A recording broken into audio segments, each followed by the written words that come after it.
All right. Well, thank everyone for being here. This is awesome. So, first off, we're just going to do little intros, just so you guys get to know us a little bit. Maybe I'll just kind of start over here on my left, and we'll kind of work our way down. So I thought, so you guys can get to know us a little bit. Each person just introduce yourself real quickly, and then maybe give us the short story of like, how did you grow up when it comes to kind of faith and also this topic of relationships, kind of like the 2-minute snippet of kind of what your experience is. So if you don't mind starting us off, get us kicked off here. Hey, y'all. I'm Anna Wiegner. I'm his wife. I grew up in a Christian home. I chose to follow Jesus when I was in high school, probably like most people in this room. Didn't really date till I was in college, and then had very short relationships, 2 of them. Saw dating as a means to getting married, not just hanging out with friends or having a guy to go to things with. And then I met Erich when I was in my late 20s. We were set up on a semi-blind date by someone here at church. And then we got married. So there you go. And we got married, I don't know why I'm looking at my watch. It doesn't have the year on it, and I should know it by now. We got married in 2018, so it's only been 4 years. Yeah, so I'm Erich. I grew up going to church my whole life and been at this church since I was in 6th grade. Didn't date anyone in high school. I kind of mentioned some of that over the past couple weeks.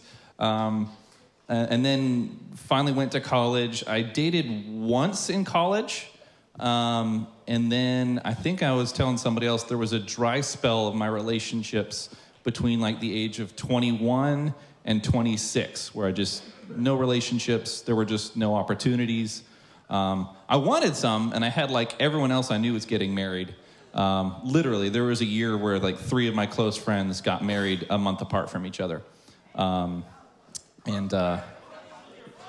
one of them was my twin brother, who's a close friend.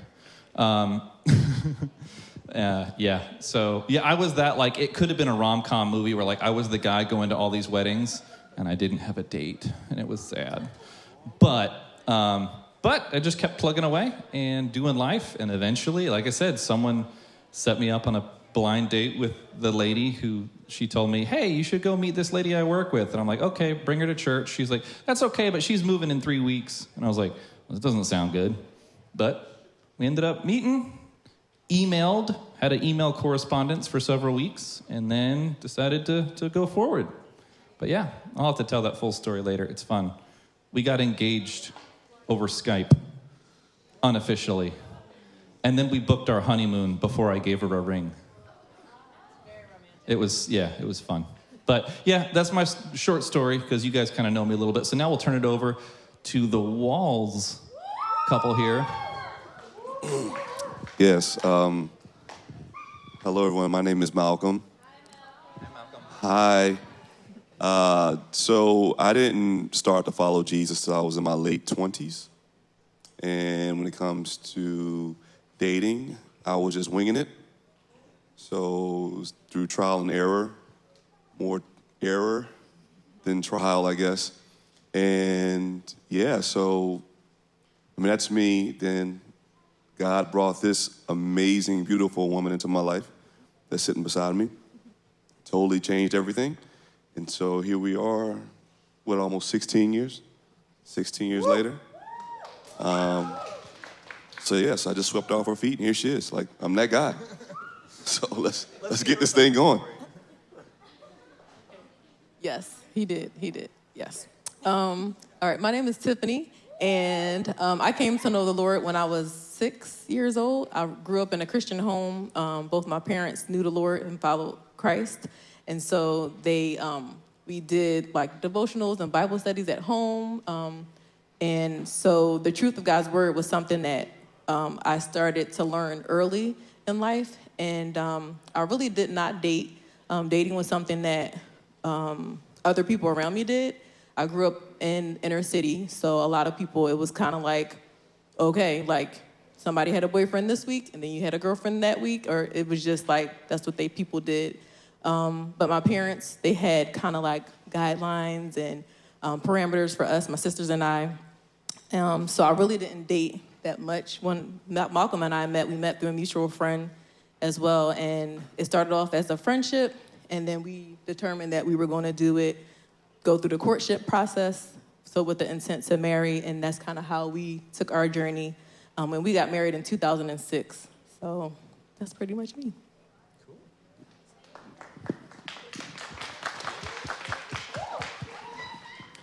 Hello, name is Orion Tucker. Boo! So I came to Christ at 18 because I grew up in an atheist house. So I did not have any faith in my young life. But a friend of mine named Tim led me to Christ and improved my life dramatically. And I had quite a few girlfriends through the years and everything like that because I was in shape once. And eventually, through, like Malcolm said, a lot of error in the trial and error process, Christ led me to Pizza Hut once to meet Rae here. And somehow that worked. So that was really nifty. And so here she is. Rae, hi. I grew up in a fun stew of very big chastity rules in my house and modesty things with a marriage isn't worth it mentality coming from my married father. So I didn't really grow up with an idea of, I'm going to get married, I'm going to be in relationships. I had one serious relationship before meeting Orion, and then I, working at Pizza Hut, could pronounce this weird guy's name right, and that made him talk to me, and here I am. Wow. So are we still? So just getting a name right was the key to your heart. So here's the thing. When you're used to hearing Orion or Oriole or Andromedon, when somebody finally says Orion, it's earth-shattering. That would be, man. Andromeda, like that's like adding syllables. Awesome. Well, cool. So now that we kind of got a little familiar, we're going to dive in. These are questions that you guys submitted. So obviously they were anonymous, so we don't know who. Some of them are really fun. I mean, I think all of them are fun. We narrowed it down, so this wasn't an exhaustive list. But how about let's start by an easy one. We're going to start on kind of the dating topic. And kind of a one that came up frequently was, how do you know who to date and when to date? Like, when am I ready? Is there an age? What are the signs? When do we know we're ready to become official? So who would like to start tackling that question of how do you know who to date and when to date? Be brave. So a lot of it comes down to trusting your instincts, because most of the time you're going to read the room right. There's sometimes that doesn't work, but you're not always going to find a relationship where you expect to find a relationship, like, at work, or, maybe you're in a class with somebody only once in a day, and that's going to be the one that ends up being a developmental relationship for you. So it all depends on just trusting God, trusting the people around you to be good influences in what you want, and also trusting your wants and desires, because you, even without having dating experience, have some idea on what qualities you want to be around. If you want strength reflected in your life, you're going to look for strength. If you want faith reflected in your life, you're going to look for faith. So you have to be willing to not only search out the qualities you want and find them and go with it, even if they may be in some places that you don't expect them to be, then lost my train of thought. Searching for it and trusting it when that opportunity presents itself. Yeah, so know what you're looking for first, and that's one of the things that helps you know when. Okay. What about in this couple here? What do you guys think? How do you know who to date, and how do you know when to date?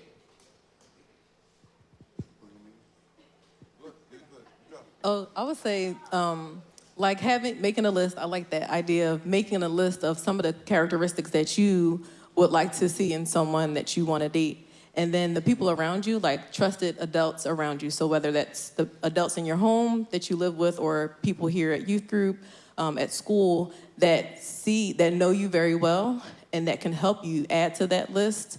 And they can be your people that you can kind of ask those tough questions to, because your likes and dislikes change all the time. So when you're looking to date, you're committing time, effort, like it's a whole bunch of things. Like you don't want to waste your time. So if you know what you are looking for, and if you know the Lord, then you want to ask God, like, Lord, is this something I should do right now? Because if you're not doing well in your grades and you're trying to make the team and different things, dating can be a distraction for you. So I think I might be all over the place, but I think having a list, the people around you who know you best, the adults around you that you trust, they can kind of see and speak into your life too. And then asking the Lord, is this something that I should be doing right now? Like if you're not doing well in school, or you're trying to do some things, being in a dating relationship will be a distraction for you. So I'm just gonna say it depends on what you believe the purpose of dating is for. And so as followers of Christ, this idea for us that we date with the intent to get married. So if it's not your intention to get married, then don't date. That's the simple answer. Amen. To that question, because what you're doing, you are sharing time, you're making a commitment to someone. And I'll just share with you what an old head told me once. I went to him and I asked him about Tiffanie. I said, I'm thinking about marrying this woman, I don't know what to do. And he said to me, son, the old folks talk. He said, son, he leaned up and put his glasses down. He said, son, listen. A man walks into a car dealership without any credit or cash. And he picks out a car and he just wants to test drive it. And that's it. And he put miles on the car. Another man walks in to buy a car. He already knows what he wants. He's already checked out the specs. He's got great credit. He's got the cash. And he walks in. He doesn't need to test drive it. He just buys it. Which man are you? So the question is, when you're dating, are you dating just to test drive? Or are you dating with the intent to really make a commitment and to get married? And so if you're not dating with that commitment to get married, then truly it's an exercise in futility. And that's my perspective. So it depends on what your purpose is for dating. I think the when to date's a lot harder than the who to date. I think the who to date's pretty straightforward. You date someone who is not married and not in a relationship with someone else. You date someone, if you're a believer, you date a believer, and you date someone of the opposite sex. There's your who to date. You can do when to date. Oh, you want to do when? Yeah, when, I think a lot of like what Rae shared, what Tiffanie shared, I think even what Malcolm shared, like on the when side, we've talked about it, it's, what do you want out of the relationship? What's your end goal? I think an end goal should be marriage. So if you can look at that end goal and backtrack to, if I start here, we have a healthy trajectory. Okay, if you're ready for that. But again, I like the idea of, seek wisdom too. And I know you guys think your parents, don't know stuff, but or whoever a trusted adult in your life is, but they probably can give you some good feedback about you may or may not be ready. Because the distraction thing is like, that's a big one I didn't think of. But there's relationships are good, but maybe there's a way to also enjoy a relationship without being in the whole dating label, because that makes it different. If I could add to that, you want to date somebody that's gonna respect you as a child of God. And here's what I've always found out. If someone is gonna disrespect their parents, they're probably gonna disrespect you. I mean, to disrespect the person that's giving you birth means you're gonna disrespect anybody else, And so you wanna date somebody that's gonna add to your quality of life, that's gonna lift you up and not tear you down. So if you're dating someone that's constantly tearing you down, not building you up, they're never encouraging you, they just objectify you or just treat you any kind of way, that's not the person to date, even if you think they're cute or you're like, no, nobody got time for that. So I think too often we settle because we think just because, oh, they're cute and like, no, if they're not building you up, they don't make you a better person, then you're wasting time on that person. Well, here. Let's go on to another question. We'll try to make sure everyone gets a little bit equal time, but we'll probably cut a little bit short here. So this next one, what are some healthy boundaries to set in dating? So think about boundaries that you want to set in dating to set yourself up. What are some healthy boundaries? Anything that you feel uncomfortable with, if you love me, no, stop, don't. Even if you're uncomfortable holding hands with where you're at, that's a healthy boundary. That's not too much to ask because you're not ready for that yet. If they're not willing to respect the lowest bar, they're not going to respect you at a more like red line situation. Do you want to add to that, Orion? I'm trying to think. I am. So, like she said, I've seen people in life who would yield to partners who were saying, if you love me, this, that, and the other. And I've had to console those people as those relationships fell apart because, it goes back to the respect that Malcolm was talking about. It is very important that the person you're with respects what you're at all will, like she said, is that me? Okay. So, if it's holding hands, whatever else not, there's obvious boundaries that you should not pass, which, given our location in a church, I'm pretty sure we understand what those boundaries are. But even before that, kissing, things of that nature, if you do not want to, then it is a healthy boundary.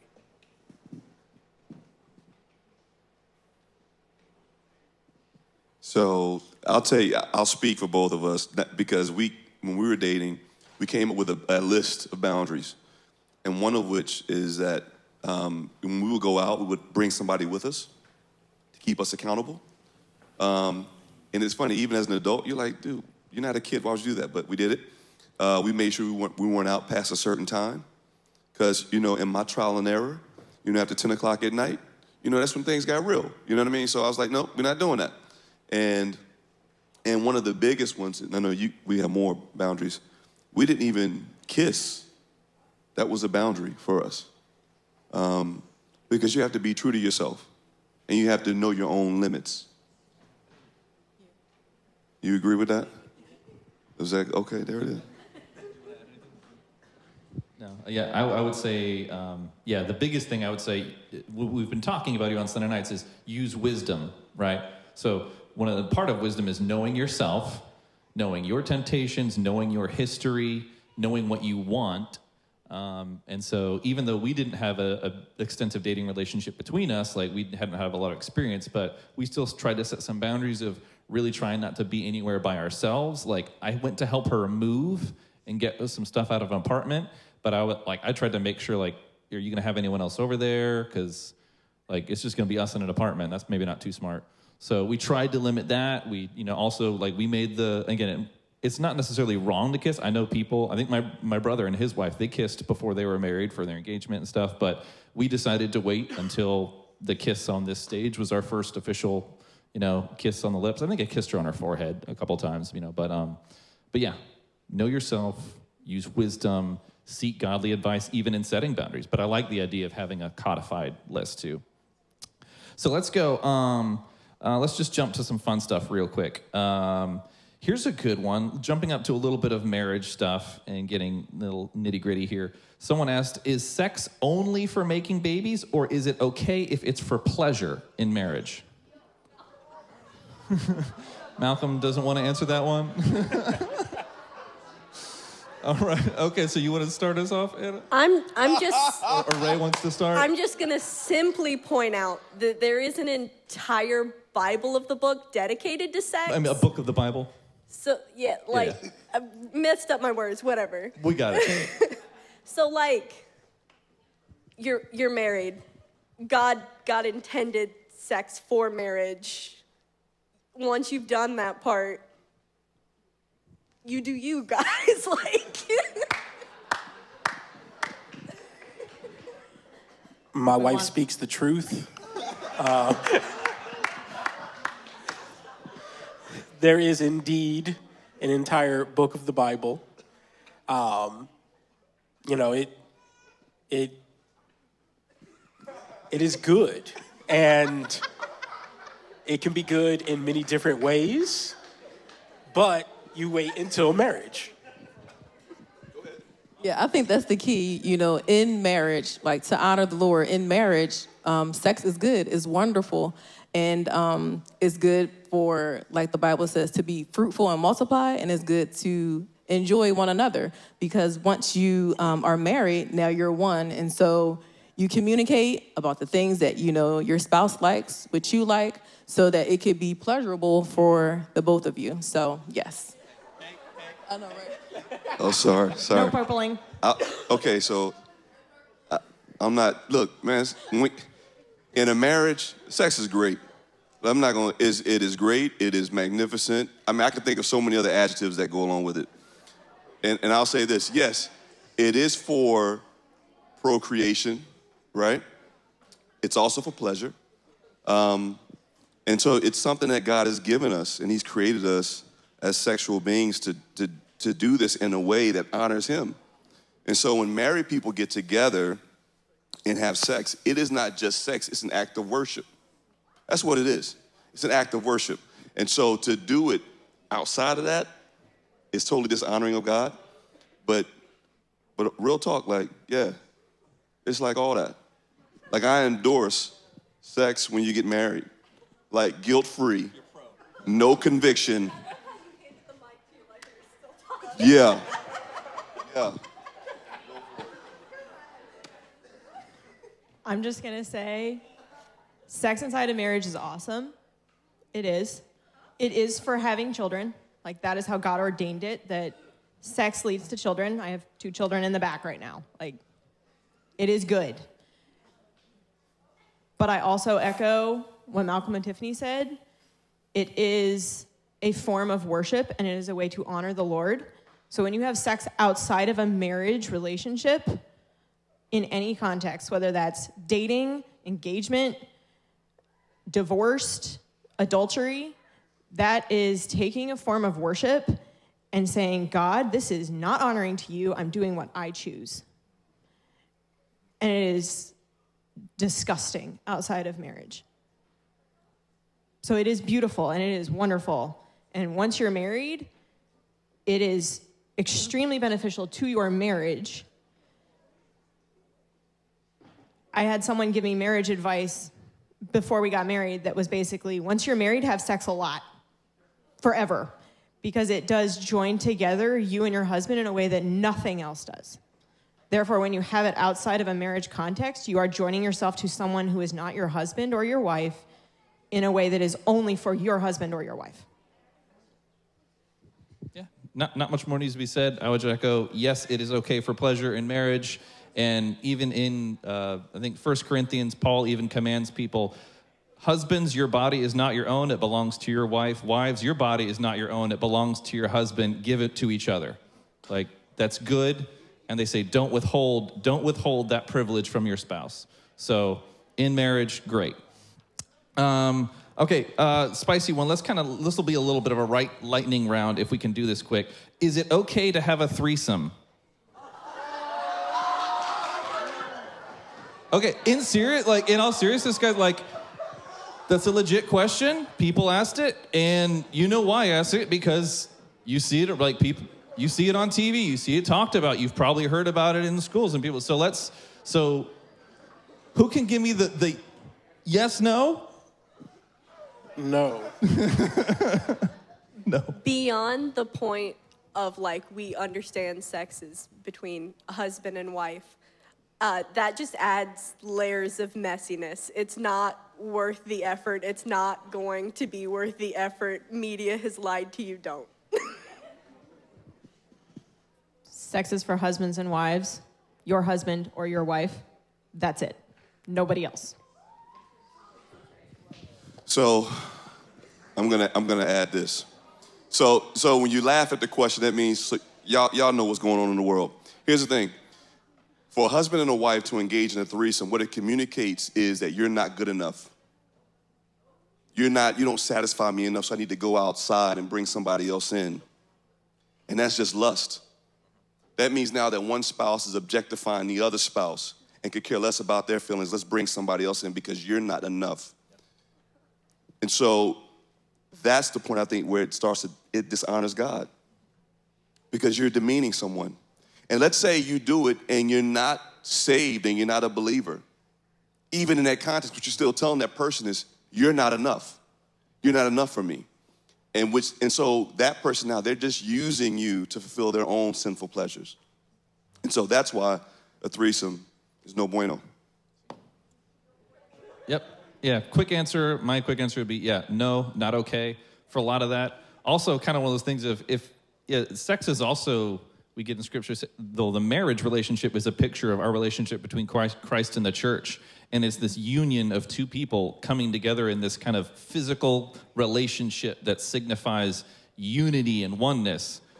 Bring the third person, like that is disrupting that image. It's disrupting the picture that we're supposed to get and helping us understand what God's plan is. So yeah, I'm gonna go negative on that one.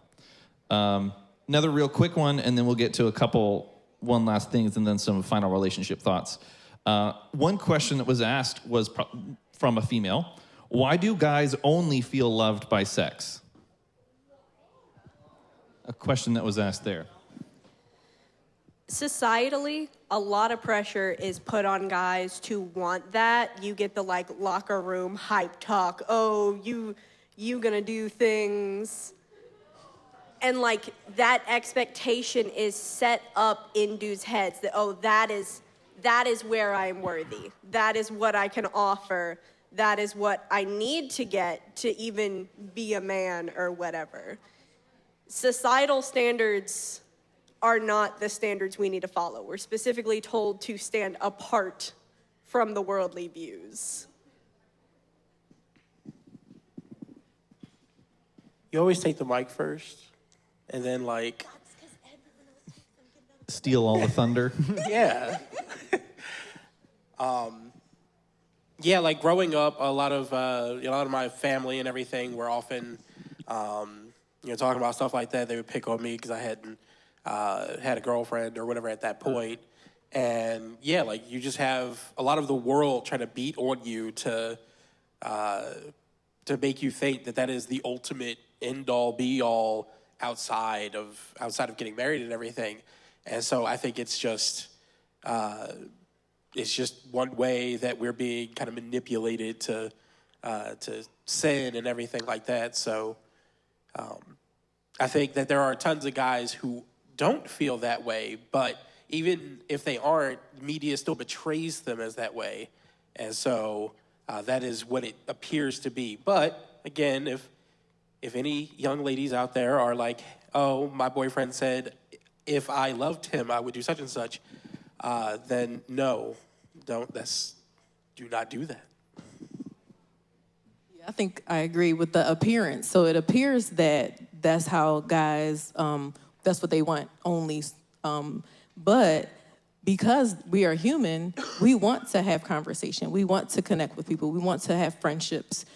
So that's not the only thing. But when you look on TV, when you look at, entertainment and, movies and all those different things, it appears that way. And that's just what the enemy does. He makes the appearance of things look like this is how it's only this way, and to cause confusion and to make you think that, you're not enough or you'll never be enough.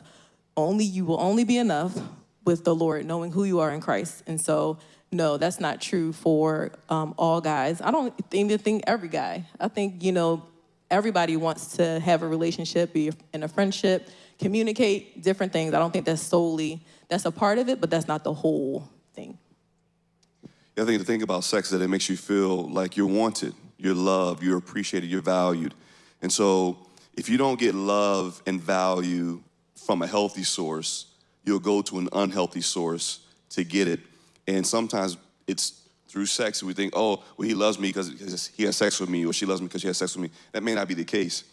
And I don't think every guy wants it to feel loved. But I do think within all of us, there's certain things that we need to be told that we're loved. And sometimes it is physical touch. Sometimes it's an encouraging word. Sometimes it's acts of service. And so, for me, I feel loved by being encouraged. And I do feel loved by physical touch, but it doesn't have to be sex. It could just be like, I just want to touch you, I want you to just rub my knee or something like that. So, but it's also depends on how guys are raised and what their definition of manhood is. And so if you meet a guy and he thinks he equates love with sex and feeling love is based on sex, you have to ask yourself, what's his value system and how is he being raised as a man? Because that speaks volumes. And that may not be the guy you want to date. Yeah.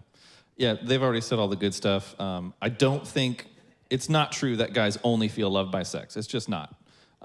It's a part of it, but we're made to think that it's all about appearances. But I say it does trickle down to, it's oddly enough, like the perception about what guys want actually heavily impacts ladies too. So it's like, so now I think we have this huge culture where ladies are also kind of told that you should be all about sex because that's what the guy wants. And so now it's making girls think that, and it's like, no, there's, like I said, there's so many more ways to connect with someone in a relationship and actually have really meaningful, like satisfying relationships outside of sex. And it's one of those things where it is good, but even in marriage, that's not how you're spending 90% of your day. Like there's so many other ways you're going to connect, you're going to want to connect, and all over the course of your life as you get older, let's just face it, our bodies aren't going to stay the same. So things change, things are going to be different, and yeah, like you want someone who you can picture yourself at 80 years old, wrinkly and nasty, and there may still be a good physical relationship there. I had a professor in college who like straight up told us one time, he was 75 years old, and this dude was like, my wife and I still have sex. And I was like, oh, please no. And then he's like, you know who's having great sex? Your parents. Well, no, they're not, because they're working hard to put you through college. Your grandparents are having great sex. I was like, oh, make it stop. Make it stop. Please, no. But, yeah. You just inflicted that on all of us. I know. That happened at Bible college, so I figured it was okay. But yeah, that's a false thing. Here's a question. Last one of the questions here, and then we'll get on to some relationship advice. So how would you deal with adultery in marriage? So, no one ever wants it to come up. But so how do we think through that? How would you, and not necessarily you've had experience, but let's just think through how do we deal with that as a topic? So, like in dealing with any sin with yourself, with someone you're close to, you work through it biblically. You take it to God. You put that stress with them. If it's specifically something like adultery where one party was wronged, it takes time to build that trust back. It takes patience, it takes grace with not just adultery, but with anything that is a break of trust or a break of expectation. In a couple, in a marriage, you take it as it comes, and you take it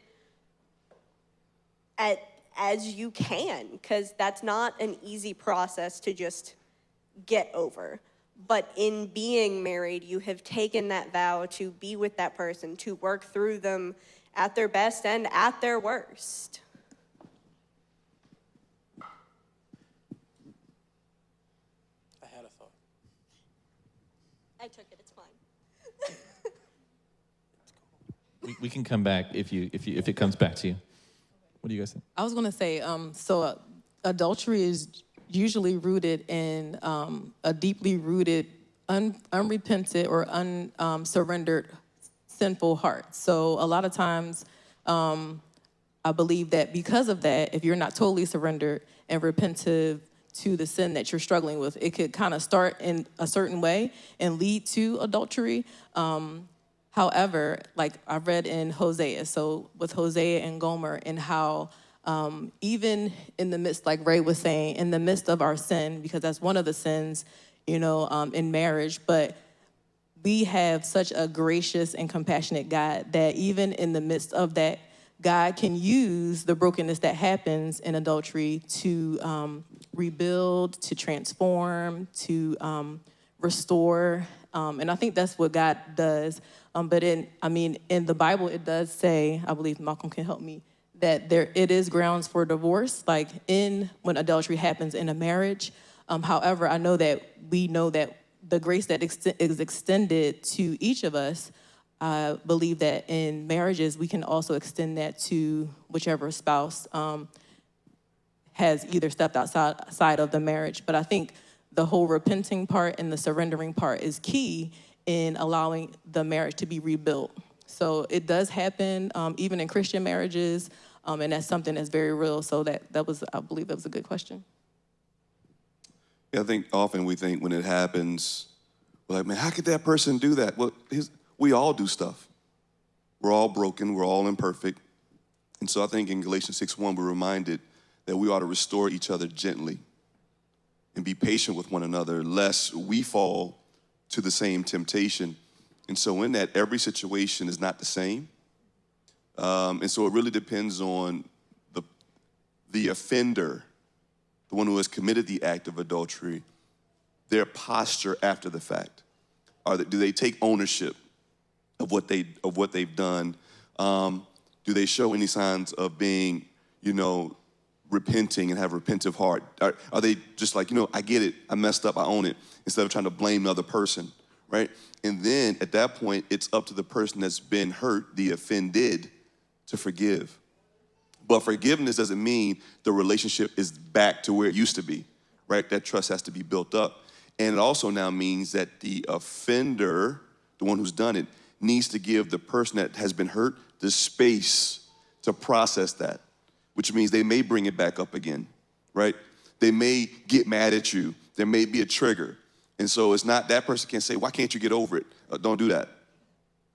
You have to be loving through that process and give them that time to kind of heal. And it's a healing thing that has to occur. And so, but again, every situation is not the same. And both parties, husband and wife, they have to be both committed to fight for the marriage.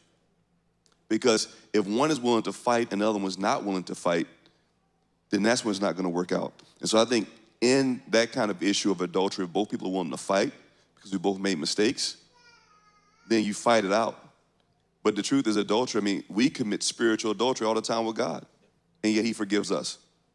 And so if it happens to your parents or, folks you hang out with, their parents, you're like, how can you love Jesus and do that? Well, how do you love Jesus and sneak out on your parents and do stuff? We try to put it in its own isolated box, but it's still sin. And we mess up all the time. So we have to be gracious, yet wise, forgiving in that process. Yeah, I was just the thing I had forgotten was, a lot of it depends on what the offender does after is, if they don't view it as a big deal or whatever, then you might start to get into it is grounds for divorce, even biblically, because if they aren't going to respect what they did and what it did to you, then there is that recourse, and I think that's why that recourse is there. Yeah, I would say, I'm not going to add to all that. The only thing I'll say is, biblically, that's the one grounds you have for divorce. All other divorce goes against God's teaching and against his design. But even then, just because it's grounds for it doesn't demand it. So it doesn't have to be the first option. Like I said, going through what Orion and Rae said and what Tiffanie and Malcolm said, there is possibility for reconciliation, even with the most kind of hurtful sins that exist. Grace still exists. Jesus is still big enough, if both are committed. So now I want to do kind of hearing from everybody here. We're going to start with one question. What is one bad piece of relationship advice you've gotten in your life? So what's like one bad or like one of the worst ones that sticks out to you that was a bad piece of advice? It wasn't exactly advice. Let me paint the picture for you. I am 17 at my grandma's place of work with her during her lunch. She looks me in the eyes and says, you know, who needs marriage? You don't need a man. All you need is a Wendy's chicken sandwich. That wasn't even Chick-fil-A? No, it was a Wendy's chicken sandwich. It cost $1.98 at the time, and it was one of the worst sandwiches I've ever eaten. So that tells you what my family thinks about relationships.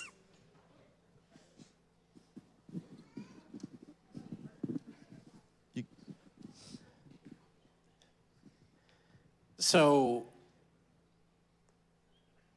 I had a pretty rough family and everything growing up, and so one absolutely terrible piece of advice I heard was that a guy should, as the media says, get with as many different people as possible. So that was truly awful.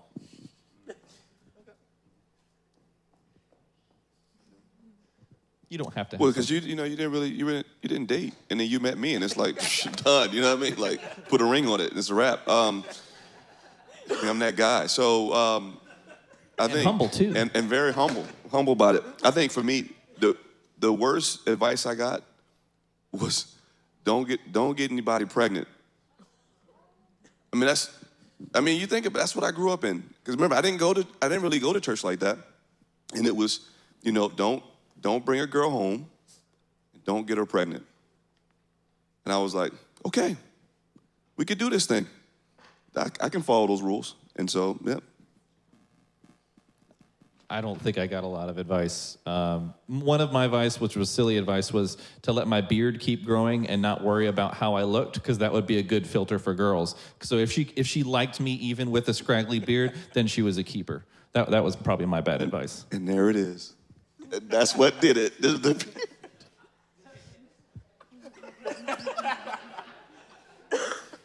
I like his beard. Probably the bad advice I probably got from friends in middle school and high school, which was just follow your heart. Yes. One of my favorite verses of all time is Jeremiah 17:9. The heart is deceitful above all things and desperately wicked. Who can know it? Girls, don't follow your heart. It is lying to you. Preach. Preach. Okay, so now what's one good piece of relationship advice that you've gotten? So when you're married,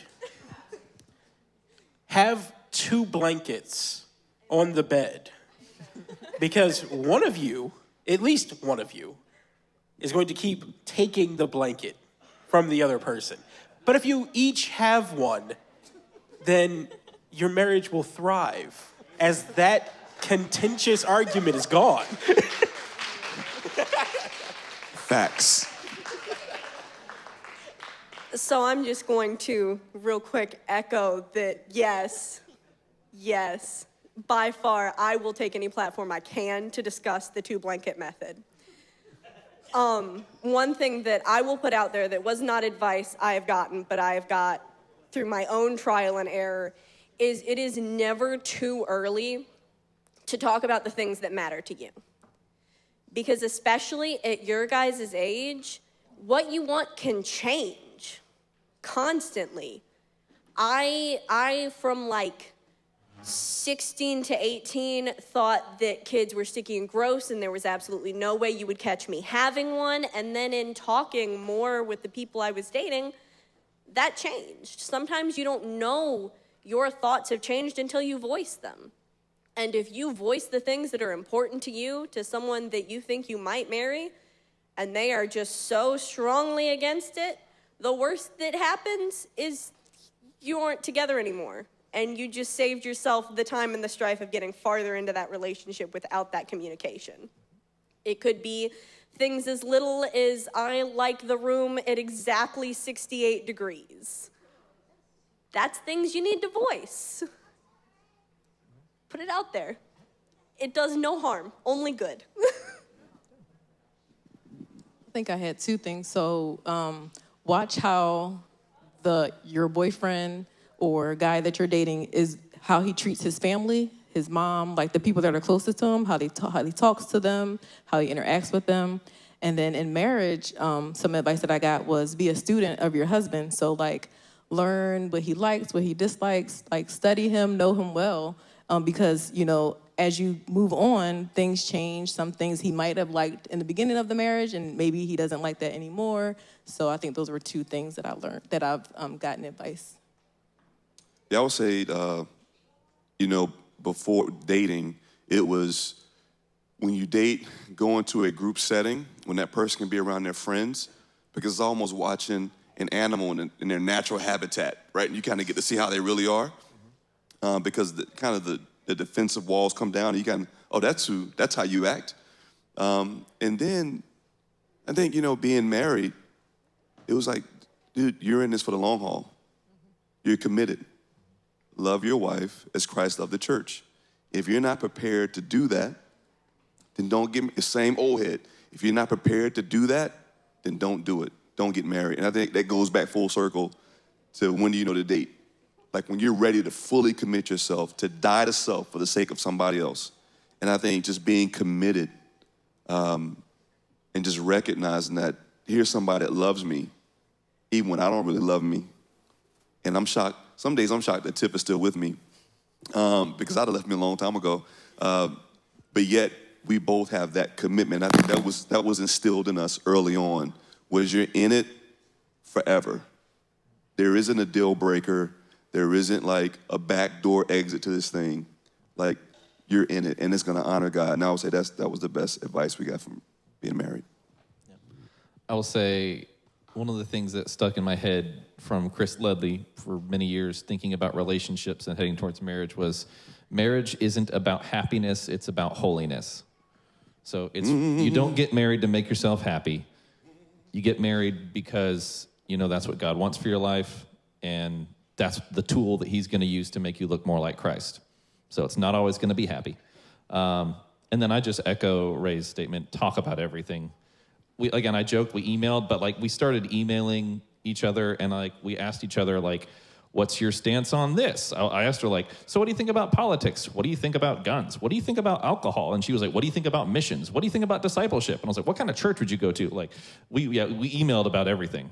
And then also I was like, do you have a problem with where you squeeze the toothpaste from? Do you have a preference of which side the toilet paper rolls from? Man, go.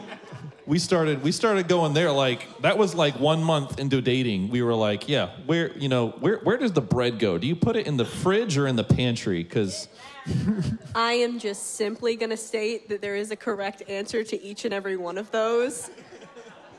And the quicker you learn, the easier it is. Everybody knows bread goes in the fridge. What? Real talk. It depends Real on talk. the bread. And for those who disagree, you need Jesus. And if you don't communicate about those things, you end up fighting about them. So the best piece of advice that I got, or one of them, was when you fight, disagree, squabble, have a misunderstanding, whatever you want to call it, when you have those moments where you just don't understand the person you're dating or you're married to, don't fight to win. Don't fight to be right. Don't fight to get your way. Fight to understand your spouse, your boyfriend, your girlfriend better at the end of the day. When we don't understand what we're doing, or we have a miscommunication and I don't understand why he can't put his shirt in the laundry bin, or he stole my blanket, or when we have a disagreement or a misunderstanding, I'm not going into it saying, I want it this way. Why don't you like the color orange? It doesn't matter. What matters is, can I understand my husband better? Can we ask questions and communicate and come to know each other better at the end of the day and not just come out right? Hey, can I just throw something in real quick to the brothers? Guys, and maybe for the girls as well, don't expect your boyfriend or your girlfriend to act like your spouse. You got folks dating and you have marriage expectations and you're still both single. I mean, let's be real. truth. You know what I mean? So it's, why didn't you call me? Why didn't you just, they don't have to. They ain't your wife. Y'all not married. They're not accountable to you. So that'll end the argument right there. So if you ask, why didn't you text me back? They're not obligated to text you back. They're just boyfriend, just girlfriend. That means absolutely there's no paperwork that goes with that. They can go and talk to other people as well. Why? Because there's no commitment. And so when you want to act like you're married without paperwork, without that marriage certificate, you're setting yourself up what I call the dum-dum. So lower your expectations. We need to have you back to do a whole seminar on the dum-dum, apparently. Yes. One thing that I want to add to the argument side of it real quick is before you get to the point of fighting, set up a safe zone.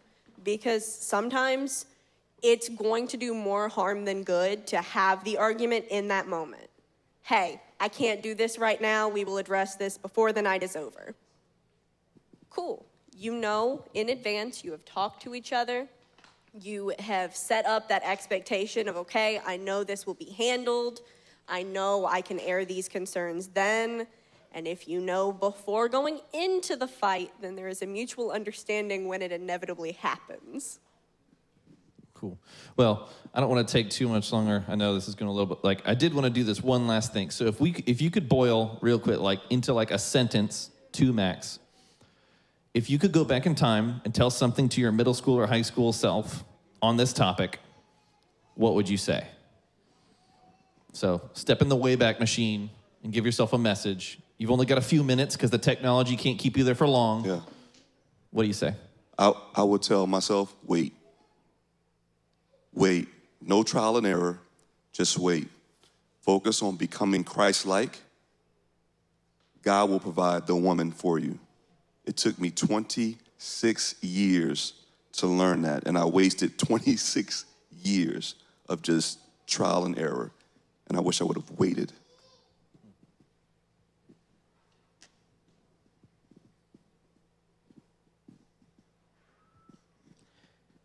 I would tell my younger self that focusing so very much on getting married without understanding why one was supposed to get married was futile, and to focus on actually being an okay person, because I was not, and definitely could have been a much better person. I would tell myself, your value and your worth is not in how you look or if the cutest guy likes you. It is only found in Christ. So no matter if your circumstance or your situation, your environment changes, you're still valued, you're still loved, you're still important. And I would tell myself that.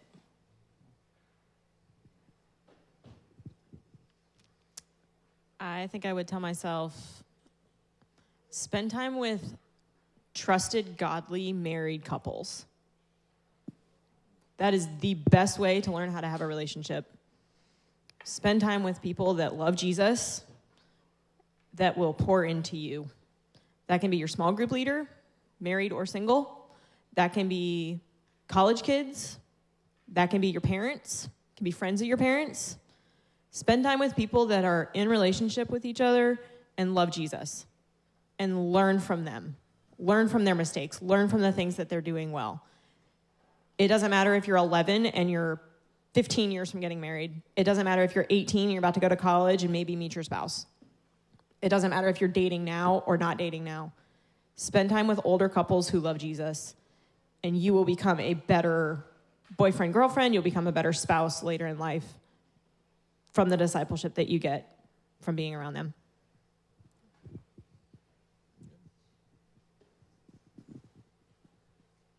Are we going to do this? Just the back and forth? So, one thing that I would say definitely to my middle school self, but also my high school self, is there is nothing wrong with your body. It can be a little bit awkward, especially girls developing earlier. You're not sinful for being you. God made you how you are. Take time to understand that and to grow with that, to avoid a lot of the strife for acceptance later. You are fine how you are now, where you are now. You are here to learn and to grow and to be better for when it's time. Yeah, I'll just say, if I could go back and tell my middle school, high school self, cool your jets on wanting it. Like, even though I didn't date, it was a huge part of my mind and distracted me a lot. So, like, find some better things to focus on and be more productive. I would say, again, become the one rather than trying to find the one. So that kind of wraps it up. So I will say we're about to close. This is kind of like shot in the dark. If you have a burning question that you want to be bold enough to ask, does anyone have anything that they're like, but I still have this one question real quick? Anyone have one they'd like to just throw up here for us to shoot off the cuff? No one bold enough?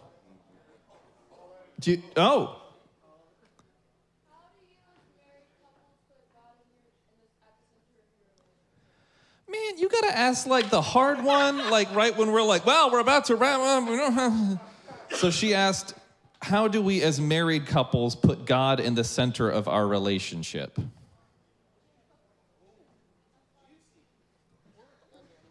Yeah, can the experienced married couple speak? Well, I think one, it's, spending time in prayer together. You read the word together, you worship together. And by worship, I mean also going to church, but also the act of sex. And I think that's how you keep God at the center, right? And also I think you don't think more highly of yourself than you should. And you seek to honor the other person. But I do think studying the word of God, because the truth is, Tiff, before she was my wife and a mother, she was a daughter of God. So I have to honor that. And so respecting her that way, but truly like just keeping God at the center. Everything is about Jesus. So whether we're laughing, we're joking, we're playing with the kids, we try to carve out time to really be Christ-centered. Yeah. I'll only add a little bit of that, and then I'll see if there's another one. I would just say it depends on, again, why you wanted to get married. Are you wanting to get married for self? Then your marriage is going to be about self. Or even if it's, I just want this great relationship. So if you're wanting to get married because you want to grow in Christ, that'll affect the things you do as a married couple. I mean, it should also influence, like, how, where do you go on vacations? How much, what are you budgeting on? How do you give as a couple? Are you connected in the church as a couple? Do you also have healthy relationships, I think, with other people who can keep you accountable and go, hey, are you really loving your wife in the right way? Like, you have some outside, input. But yeah, both being students of God's word, both being equally committed to that. Like I said, there's lots of ways that it plays out, but I think he kind of nailed it. Any other burning questions? I mean, that's a short one, but you can have long discussions later. Any other burning questions you guys got? Or just fun ones? Something to make us uncomfortable? Something to make you uncomfortable? Oh, wait.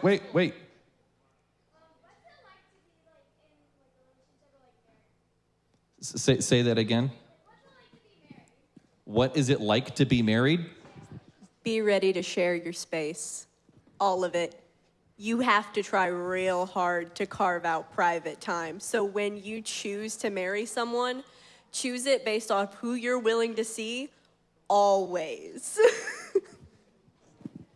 I will say that what it's like to be married is happy wife, happy life, because as was mentioned earlier, happiness is not the goal. Like, you hope that everything is happy. That would be great. But there will be times that are difficult and everything like that. So it is great to be married, but you have to be there for the right reason. And just trying to make the other half happy sacrifices yourself far too much. If that's all you do, then when are you happy? Are they making you happy? I mean, so that is what it's not. A lot of people told me before we got married, marriage is really, really hard and it takes a lot of work. That's absolutely true. Very few people also told me marriage is really stinking awesome. It's pretty much the best thing ever. Any other? Yeah, marriage is great. It's great, but it's also, think about, I like what you said, yeah.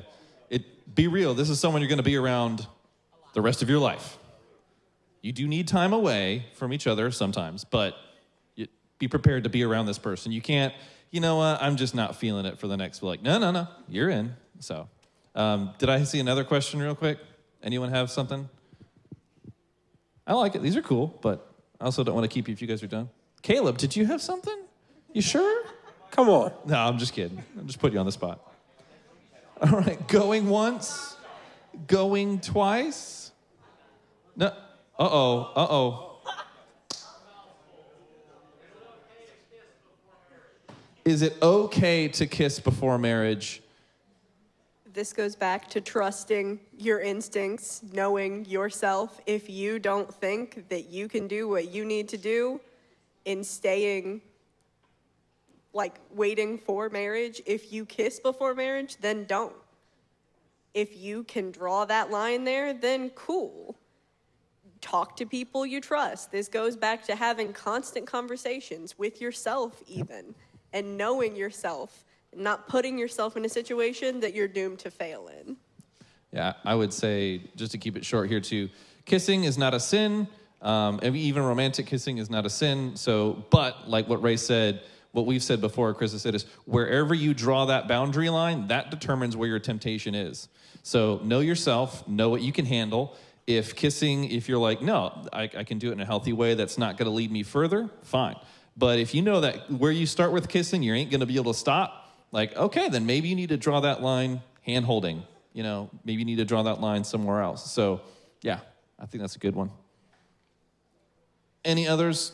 This is last call. If you got something you want. Going once. Going twice. Gone. Okay. So, okay, geez, don't act like it's, you just want to get us off stage. Now they're live. Wow. Okay. All right. So, I will say, intentionally, let's give a round of applause for all our panelists up here. Thank you, guys. You guys are free to go off stage. If you just want to leave the microphones on the chairs, you can just leave it there.